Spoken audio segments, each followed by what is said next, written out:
Bueno, pues aquí seguimos. De nuevo, bienvenida a los oyentes que nos reciben ahora a través de las redes sociales, de internet, desde el formato podcast, iVoox, Spotify y por Google. Aquí seguimos en Salar, en el municipio, que hoy venimos a conocer por medio de la Villa Romana, pero que como estamos comprobando es muchísimo más. Es fútbol, es agricultura, es un proyecto de municipio sostenible y ecosostenible muy, muy importante, y todo ello de la mano de Marta Sánchez, a quien tengo todavía por aquí. Marta, ¿qué tal? Muy bien, César. Del alcalde Armando Moya, que nos está haciendo una guía, un repaso por todo el municipio muy buena. Alcalde, ¿qué tal? Hola, buenas tardes de nuevo. Y se vuelve a incorporar a la mesa José Montero Corpa, historiador. Hola, buenas tardes también. Pues muy bien hallados por nuestra parte en Salar. Hemos estado hablando durante el contenido en el dial, en el 89.6 de la FM, sobre la Villa Romana, de la última actuaciones, del proyecto de futuro que hay con ese regreso de las Venus. Además, hemos conocido el proyecto que se ha desarrollado aquí durante los últimos 4 años, los proyectos de futuro también, la propuesta de futuro que tiene el alcalde para el municipio. Y, por cierto, volvemos a recordar, empieza mañana el carnaval, 25 de febrero hasta el 4 de marzo, el carnaval de Salar, uno de los más importantes de la provincia, como también nos ha explicado el alcalde. Además, ese impulso al comercio local, que yo creo que también es muy bueno y es muy importante, que se ponga en valor al pequeño empresario, que es el que también arriesga su propio patrimonio y tiempo para seguir dándole vida a un municipio que, por cierto, cada día está más vivo, que hemos llegado hoy por aquí, Marta. Lo primero yo que me ha sorprendido ver esa ampliación que va a haber de vivienda, esa vida que tiene el municipio, colegio, viniendo a ver la Villa Romana de Salar. Total, eso hemos comentado, que nos encanta, que además unas edades que son, yo creo, cruciales para eso, ¿no? Hay preadolescentes, adolescentes, para que, como bien decía antes Armando, pues que vayan sintiendo el patrimonio como suyo y que lo respeten el día de mañana, ¿no? Así que muy bien. Vamos a conocer un poquito más en profundidad, para este contenido exclusivo en el formato podcast. Vamos a conocer un poquito más de qué se trata la Villa de Salar, y me gustaría que primero vamos a hacerlo de la siguiente forma. ¿Cómo se descubrió esta villa? Y luego, ¿qué se pretende conocer qué fue esta villa, qué hubo aquí? Pero lo primero, nos vamos a remontar al año 2004, cuando hay un proyecto de una depuradora de agua en la entrada del municipio, y de repente José Montero Corpa, historiador, desde tu punto de vista, recibe una llamada de teléfono, ¿y qué sucede? Recibí una llamada de un concejal, de Carlos Molina. Me dice, ven que llevaba en el coche, en el maletero llevaba unos trozos de tégula, y dice, mira que han aparecido estos tiestos allí en la Revuelta Enciso, porque ese paraje lo conocemos como la Revuelta Enciso. Uh-huh. No sé si conocéis la historia acá ahí hubo un crimen muy famoso a finales del siglo XIX. Uh-huh. Sí. El administrador de los Rodríguez Acosta, de los banqueros granadinos, se quedó, el marqués de Salar, le hicieron un préstamo al marqués de Salar, y tuvo un tiempo en que se quedó con la finca de Salar para explotarla, tipo capitalista. Pasamos de un régimen medieval a través del marquesado a un régimen capitalista a través de los banqueros. Y este era el administrador de los Rodríguez Acosta. Resulta que era un señor bastante grotesco, además muy altivo, de manera que a una familia de aquí, que le llamaban los Torres, le amargó la vida, le hicieron que se fuera de aquí, que se fuera esta familia de aquí, precisamente cuando estaban haciendo la carretera que va de Loja a Torres del Mar, que es por la que entramos ahora al pueblo. Uh-huh. Y total, que a esta familia pues le dio trabajo prácticamente a casi todo el pueblo, menos a la familia esta.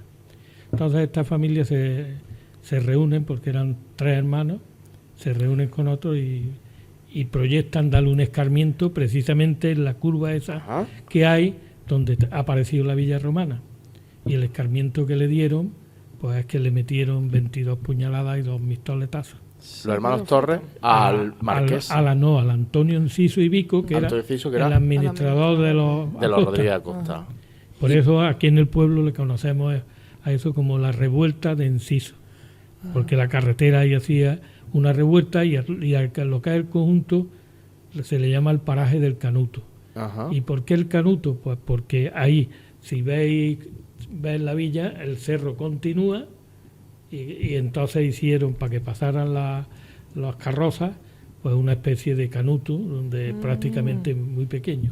Y entonces a todo el paraje se llama el Canuto precisamente por eso, porque aquí la gente de Salar es muy ocurrente en poner motes y calificar todas las cosas. Entonces recibe una llamada que te dicen: vengo de la revuelta del Enciso con unos tiestos en el coche. Sí, ¿Qué ha pasado? Porque yo cuando me desplacé con él allí.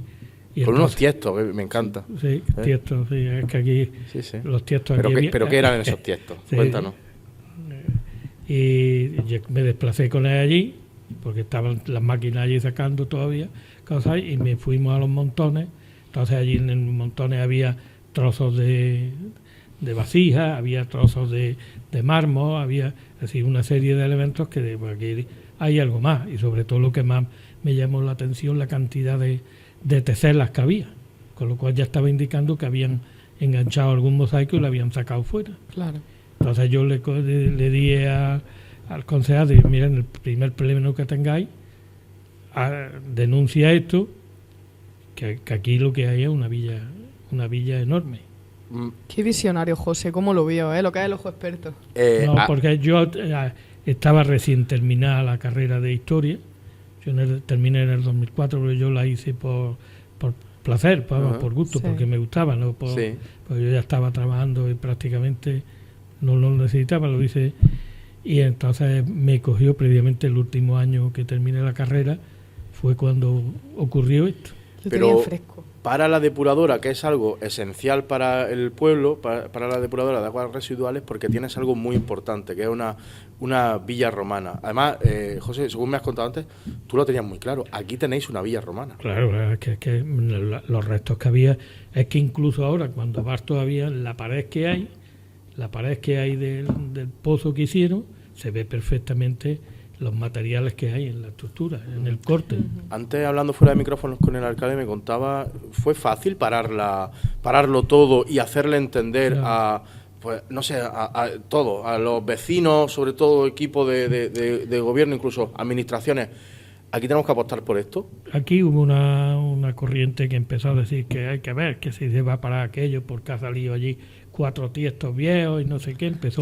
Hubo un grupo de la corporación que había antes, no entendió muy bien aquello porque se iba a romper un proyecto que había y ya un dinero que se había librado para hacer allí el EDAR, la estación de aguas depuradoras, y no lo cogió con entusiasmo. Claro. El único que lo coge con entusiasmo en el 2015, estamos hablando del 2004 al 2015, 11 años después. En el 2006 se hacen las primeras catas, ya están viendo algo porque se crea un equipo ya de profesores de la universidad que viene y hacen las primeras catas y ya se dan cuenta que encuentran mosaicos y ya hacen un informe diciendo que ahí no se puede construir la depuradora. Claro.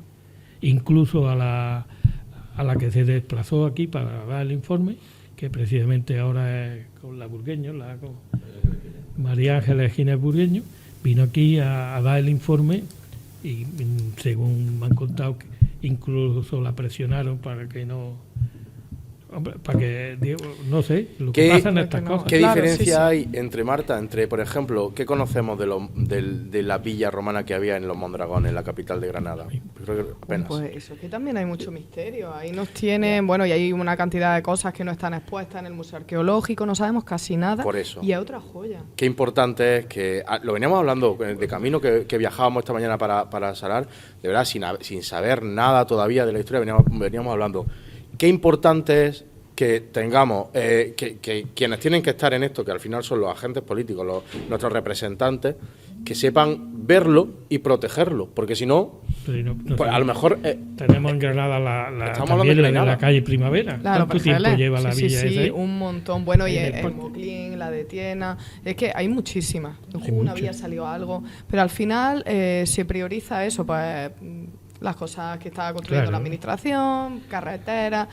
y es una pena, ¿no? Porque tenemos una provincia riquísima y que ha estado habitada. Muy claro, y a él se lo dije cuando estábamos en la campaña electoral en 2015, me acuerdo la noche del mitin de cierre de campaña, en el que le dije, digo, si nosotros entramos a gobernar, la Villa Romana Sala va a ser referente, y le dije, tú tienes que echarme una mano a tirar esto para adelante, y es el gran artífice del éxito de hoy nosotros siempre estamos, yo siempre lo he dicho y lo digo públicamente, que tenemos una deuda con él como historiador, tenemos una deuda que siempre tenemos los salareños, porque la historia de nuestro pueblo se conoce gracias, de hecho ahí tienen las publicaciones que hay, ¿no? Pero es que la Villa Romana también se mantiene gracias, y luego la perseverancia que ha tenido también con la Villa Romana. Cuando yo entré aquí, yo no era desconocedor, me abrió las puertas de la universidad, me puso en contacto con la gente. O sea que José Montero Corpá forma parte de la historia de este pueblo, de la historia, de haber dado a conocer la historia y de la historia de Salar en sí también. Es que tengo una pregunta que se la tengo que hacer y si no reviento. Alcalde, estamos hablando hace ya 8 años, aparecen, ya los textos que hemos hablado de la revuelta del Enciso aparecen en 2004, pero se tarda mucho en empezar a conocer lo que va a haber. ¿Se imaginó en algún momento de decir, es que dentro de 7, 8 años vamos a tener colegios visitando Salar, colegios, todos los días, autobuses descargando? Eso yo creo que es inimaginable. Eso, aquí nadie había venido aquí nunca vino un autobús de turistas. Aquí como era al principio, cuando ya esto se empezó, porque nosotros en 2015 nosotros vimos la villa a finales de 2015, concretamente el 8 de diciembre, se hizo una inauguración ahí un poco, invitamos al presidente de la Diputación, vino una serie de gente de autoridades y vieron un poco, ahí ya todos se posicionaron en que había que ayudar a la Villa Romana de Salar. Pero bueno, hasta ahora hemos conseguido algo, pero gracias también al esfuerzo de este ayuntamiento, ¿no? Sí. Entonces nosotros sí teníamos muy, muy claro que era, para que la gente venga tiene que conocerlo, campaña de divulgación, ferias de turismo. Por una parte, la actividad técnica o la actividad de difusión, divulgación científica, que es la parte de la universidad, el estudio ese, por la universidad era fundamental, ¿no?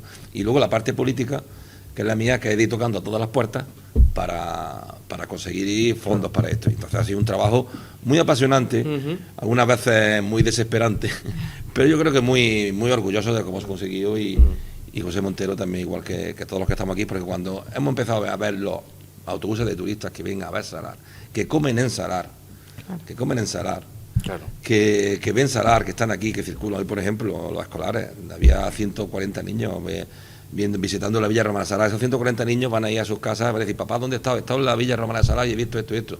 Es el mejor altavoz que puede hacer. Y aparte que, como siempre te estoy diciendo, la divulgación científica y el conocimiento es fundamental, y hay que empezar desde chiquitito, desde la escuela. Es donde tienen que conocer para poder amar ese patrimonio y hacer lo suyo, ¿no? Entonces, pues, es fundamental.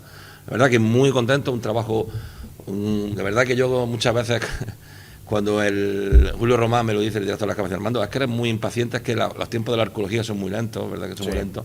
Y vosotros en 7 años habéis conseguido lo que muchos yacimientos en 20. Sí. Es verdad, pero es que el yacimiento a todos lo ha dejado. Nadie pensábamos que iba a aparecer los mosaicos, esos que han aparecido. Es que ha sido una categoría que no ha superado todas las expectativas. La tercera Venus, yo no he visto una Venus igual. Claro. No la he visto. Esa tercera Venus que apareció en 2018 con ese estado de conservación, bueno, eso es espectacular. Tremendo. Y es tremendo. Vamos, yo ya que se ha restaurado con una subvención de diputación, y que está en el Museo Arqueológico, y allá estuve tratando con el delegado su vuelta, que esperamos que sea más pronto que tarde, y ahí tenemos el sitio guardado. Pues la verdad que, bueno, yacimiento. El día que apareció la Venus, las publicaciones en Facebook de la Villa Romana llegaron a 500.000 de personas. O sea que se hizo muy, muy pronto. O sea, gente de todo del norte de África, gente de universidades de Oriente, gente de toda Europa interesándose por la Venus. Eso a Salar le ha dado una nosotros, que no lo digo yo, que lo dicen los expertos. Salar es ahora mismo en el mundo, ya no solamente un pueblo tan pequeñito, que preserve el patrimonio, que trabaje cada año una campaña arqueológica, que haga ese esfuerzo económico, porque ahora la cubierta que habéis visto allí, que está medio a terminar, vale 41.000 euros. Claro. Sí, 20.000 euros de diputación y 20.000 euros nuestros. O sea que hacemos un esfuerzo muy, muy grande por ese tema, ¿no? Entonces, pero oye. Qué debate más profundo hay aquí, ¿no? ¿Por qué tiene que ser el pequeño municipio el que proteja el patrimonio histórico nacional? bueno, es algo que nunca vamos a comprender, ¿no? ¿Por qué no está aquí con toda la fuerza un gobierno, un Ministerio de Cultura, apostando porque esto se siga descubriendo? Sea como fuere, estáis protegiendo la vida de un pueblo para los próximos 100 o 200 años, porque evidentemente Salar, a partir de ahora, va a empezar a vivir de otra forma, con otro, pues bueno, con otro horizonte. Es muy importante. Vamos a irnos a retroceder 2000 años en la historia, José y Marta. ¿Qué había aquí? ¿Qué quiere decir esta villa? ¿Qué se sabe? Bueno, se sabe, lo primero que tenemos que saber si es una villa al uso de las que había antes, una villa agraria. Es que todavía, lo menos compañeros míos que estamos indagando también, no sabemos exactamente si es realmente una villa tipo agrario con sus 3 tipos, la usufructuaria y todas esas partes características de una villa romana. Pero es que en una villa de este tipo, unos mosaicos de esa calidad es muy difícil. Ahí tuvo que haber algo más. Lo que creo que tenemos muy claro es que la villa se hace en torno a un nacimiento de agua. Y que el nacimiento de agua, casi seguro, tenía algunas propiedades curativas o terapéuticas. Y que ahí probablemente viniera gente de pasta. Ahí no venía de taco. El típico, ni el esclavo, ni el otro. No. Sí.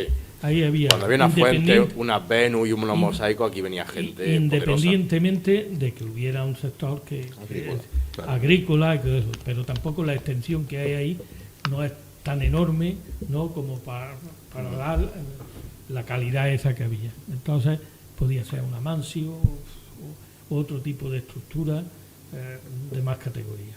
No solo en eso, sino en las mismas, si habéis visto las mismas de estas habitaciones que hay en torno a los pasillos, todas de mosaico. Luego tenían también es decir, que no es una villa normal al uso, ¿no? A mí me maravilla la gruta esta con agua, la donde gruta, estaban las el Venus. ninfeo, Espectacular, sí, precioso. el canalillo de agua que le daba la vuelta al triclinium, Claro, ¿no? A lo que era el exacto. comedor. Sí que es verdad que todavía, y volviendo un poco, es que nos falta mucho todavía que por conocer. Entonces, claro. Muchas veces digamos que la secuencia histórica que van haciendo muchas veces se le va cambiando, porque cada año, al descubrir cosas nuevas, pues lo que hemos pensado para el año que viene, pues este año, por dar un dato, una cosa muy pequeña antes, que los peces, por ejemplo, eso ahora están diciendo que los peces que aparecen en los mosaicos restaurados pues son los símbolos del cristianismo, el alfa y la omega, donde todo empieza, donde todo termina. Y entonces esos peces los tienen en el mosaico marino que hay al lado de la Nereida, tiene esa reconstrucción de peces. Entonces, y eso se han dado cuenta este verano, que está el alfa y el omega, o sea, que el símbolo del cristianismo que ya posterior al siglo V, cuando la cristianización de aquí, el primer concilio, ¿no?, fue en Granada, ¿no? Sí, los primeros de Elvira, ¿no? Entonces, claro, todo eso, es que hay tantas cosas que conocer, ¿no? Y tanto que, ¿no? Y luego las cruces patadas. Esas, las cruces también, patadas que hay en el mosaico que hay reconstruido. Sí. Luego el de caza. El símbolo que hay puesto encima de la cabeza del tigre que está devorando al del caballo. Es verdad. Ese era el símbolo de la vida en la antigua. Estamos hablando del siglo V, Marta, siglo V. Y bueno, que tiene mucho sentido esa presencia romana con Loja, con Montefrío cerca, con todos estos municipios, ¿no? Alhama, que tiene unos vestigios. Bueno, y el río Genil, ¿quién nos dice que hace 2000 años era navegable y podían llegar? Porque está la ruta de la Bética, está todavía todo eso que viene de la parte de ahí de Carmona, toda esa parte de ahí que es la ruta bética, que ahí el Guadalquivir era navegable, ¿no? Y no, quién sabe, aquí, no, tampoco todo eso es... Aquí podía ser perfectamente navegable desde Granada a Salar, perfectamente. Pero es que si encima era un agua, a lo mejor había algún manantial o algo que proporcionaba propiedades curativas o medicinales. Las profesiones que se hicieron al otro lado de la carretera cuando se ensancharon, aparece perfectamente una conducción de agua, también hecha de Opus Igninus, que es la que lleva el agua precisamente a la de esa, porque la carretera no estaba ahí había un monte que pasaba y la excavación que se hizo está también. Yo tengo secuencias desde que se abrió el hoyo, el pozo. Yo venía todos los fines de semana de Granada y le tiraba fotos. Yo tengo una secuencia, pues yo qué sé de cuántas fotos. Pues imagínate todas las semanas venir a tirar fotos cuando estaban excavando, precisamente para ver la evolución que iba teniendo aquello. De hecho, allí en la misma villa pusimos que eso tenemos que reconstruirlo, lo que es todo el proceso que se hizo. También. Tenemos que hacerlo. Y otra de las cosas que nos falta es publicaciones. Sí. Nosotros tenemos... Bueno, te voy a dar una primicia. Venga, Nos hemos eso es lo reunido- que a mí me gusta, que Nos hemos- os lancéis en la radio. Nos hemos reunido un grupo de gente de aquí de Zalá, José Antonio González, José Antonio García Aguilera Sí, sí. y otros cuantos, que vamos a hacer una revista desde Zalá. Qué bien, Anda. Una revista bien. que va a tener contenido historia, qué bien. va a tener una parte de historia, otra parte de arqueología. Cuando se haga, como se hacen aquí los DECER, les vamos a decir que nos den lo que hablan. Otra parte de literatura, porque hay muchos poetas aquí en Salas también. Ujú, qué bien, qué Es bonito. En la misma Sí. revista vamos a meter las tres cosas. Lo hablamos el otro día y estamos dispuestos a hacerla a raíz Qué bueno. de la revista, esta última que hemos hecho, la Asociación de Amigos de Alhama. Vale. Nosotros vamos a hacer una, pero de Salas. Pues bueno, cuenta con la colaboración del ayuntamiento. Ya, qué ya, bueno. eso te lo he dicho. Está grabado, ¿eh? Ha dicho el Sí, alcalde. Sí, sí, no, sin problema, Sí. va, perfectamente. Yo encantado, No, y, encantado. de hecho el ayuntamiento siempre ha colaborado Sí. con todas las publicaciones que hemos hecho. Qué bien. Marta, la villa romana de Salar, que tiene que ir avanzando mucho, ¿puede tener parangón en algún otro sitio de la provincia en cuanto a vestigios romanos? O, evidentemente, nos metemos en el musulmán, es otro mundo, pero ¿vestigios romanos de tal importancia puede haber parecido en Granada? Por la pinta que está teniendo, yo diría que no. ¿eh? Yo diría que no. Está considerada de las dos, tres villas más importantes de la península ibérica. Exacto, yo creo Aquí que no. A la altura de la Olmeda, La Olmeda, la Noeda, que también es otra con villa una- que también... con que- una salvedad con respecto a la Olmeda, que aquí la secuencia de los mosaicos es una secuencia que podemos contar una historia, Que tiene una lógica. que tiene Sí, una lógica allí, histórica. Ujú. Ya lo leeréis en la, Sí. en la villa, que Ujú. este interpreta Sí. todo lo que es cada una de esas cosas, después de haber leído a los autores del siglo III y IV originales en Roma, Ajá. que había en Roma. Sí. Pero que además eso está como un 10% descubierto, ¿no? Más o menos Sí, se sí, calcula. no, es un- O sea, falta sí. muchísimo Yo creo que hay más, realmente. porque yo creo que incluso pasa al otro lado del Sí. río. Sí, sí, totalmente. Y como Y al otro dice lado de Armando, la carretera también. todos estos descubrimientos que van saliendo, que esto pasa incluso en la Alhambra, ¿no? O sea, como al final es el pasado y no hay documentación al respecto, vamos construyendo la historia en función de lo que sale, entonces es posible que sea incluso de mayor envergadura de lo que imaginamos. Uno cerca de 500 años, de momento en lo que se sabe que pudo estar presente, hubo haber presencia romana en Salar, así que evidentemente la importancia es extraordinaria. Lo Que iremos tenemos viendo. más villas aquí. En el Eso entorno sí. este hay más villas. Sí, sí, las tenía yo catalogadas por de aquí. prospecciones. Tenemos una ahí justo enfrente de esta. Tenemos la de Gavino, tenemos otra donde está la piscina, Ujú. que también me he encontrado mucho material. Lo que pasa es que ahí no, todos los sitios no puedes excavar. Claro, claro. Pero lo menos la prospección que haces de superficie, ver si hay cerámica, ver si hay monedas. Muchas veces salen monedas Ujú. y todo eso lo tenemos prácticamente. Pues bueno, vamos quedando ya sin tiempo, así que yo voy a lanzarte un reto, un guante, José Montero Corpa, historiador. El viernes pasado hablamos del Duque de Galatino. con el Duque de Galatino. de Galatino. Yo creo que hay que dedicarle un programa a Hernán Pérez del Pulgar y hablar Entero. de él y hablar de este Personaje. este personaje que yo desconocía. La historia sí que conocía una de esas aventuras, historietas de las que tuvo, pero desconocía que este señor existía aquí en Granada. Así que creo que tiene un programa. Este era un continuo de los Reyes Católicos y además estaba al servicio del gran capitán. Sí, sí. De Pues- hecho, el Pérez del Pulgar, cuando muere el gran capitán, porque era de esto, como lo que es ahora los concejales, Ujú. era de Loja. Ujú. Entonces, cuando Sí, muere era el de gran ser. capitán, Pulgar es uno de los que dice que quien tiene que ser alcaide mayor de Loja es la viuda del gran capitán. La Es el duquesa de único Sesa. que intenta. Sí, sí. Y que aquello creo que originó alguna, no sé si alguna rebelión, revuelta o en fin. Tengo que actualizarme sobre este personaje porque además enterrado en la catedral, entre la catedral y el sagrario. Está en la iglesia que hay al lado de la catedral. que Eso es está muy el chula esa sagrario. historia, José, cuéntanosla. El sagrario. Sí, sí. No, cuéntanos Está allí rápidamente, enterrado. ¿por qué se dice que estás como el Bueno, pulgar? Granada había el refrán es famoso, Granada, igual que la representación que se hacía de los famosos molinos de Tremecén, que fue cuando Pulgar conquista o entra en Alhama, está también en Alhama y defiende Alhama, resulta que los Reyes Católicos le dan pues Fornes, una serie de posesiones. Pero claro, como vinieron muchos a la conquista de Alhama, resulta que intentan repartir y no había terreno para repartirlo. Entonces el Pulgar dice, bueno, yo cedo las posesiones estas que me habéis dado, a cambio de que cuando se conquisten los molinos de Tremecén, pues me los deis a mí. Los molinos de Tremecén sabéis que están en el norte de África. Y entonces se dio todo lo que le habían dado, Jayena, las pilas de Dedit, todo eso era del Pulgar. Todo lo que le había concesiones que le habían dado al Pulgar. Y él renuncia a ella a cambio de los molinos de Tremecén. Y en Granada siempre se celebraba una subasta de los molinos como manera, igual que el episodio este de Clava el Puñal, pues había una obra que era el Ave María, que se representaba en el Teatro Isabel la Católica, y al final de la obra entraba uno representando al Pulgar en un caballo, entraba en la escena, y ahí de hecho hay una obra que es el Ave María. Claro. Nunca una llegó, obra de teatro. Evidentemente nunca llegó a heredar los molinos de Tremecén, porque nunca llegaron a... No, porque cuando se conquistan los molinos ya era, no sé si era su nieto. Claro. Bueno, oye, pero fue señor de Salar, ni tan mal. Sí, sí. ¿eh? Qué Y de hecho le pertenecía al castillo, ¿verdad? Todos sus descendientes.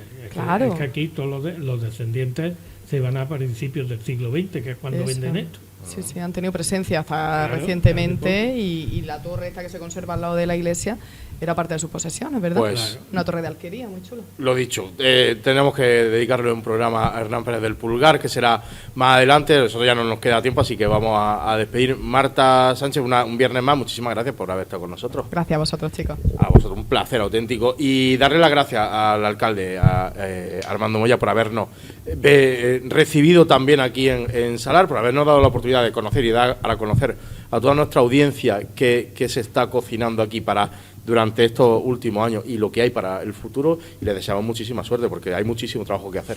Muchísimas gracias a vosotros y encantado de haber compartido este rato con vosotros. Y al historiador, de que hemos aprendido un montón, José Montero Corpa, a quien le lanzamos el guante y vamos a coger el teléfono porque hay que hacerle una llamada para hablar del Pulgar. Cuando queráis. Pues, muchísimas gracias. Pues nosotros nada, nos despedimos. Ya sabéis que continuamos el lunes próximo, ya a partir de las 7 de la tarde, aquí en el Tercer Tiempo, en Radio Marca.